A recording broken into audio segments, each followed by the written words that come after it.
Hello everyone, welcome to our channel. In this video, I will show you how to create a Google Docs in Google Drive. So first go to the Google Drive.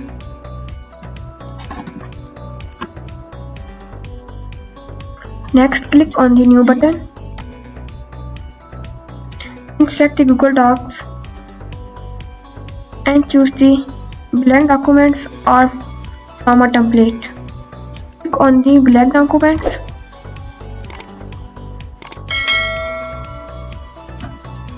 And there you have it.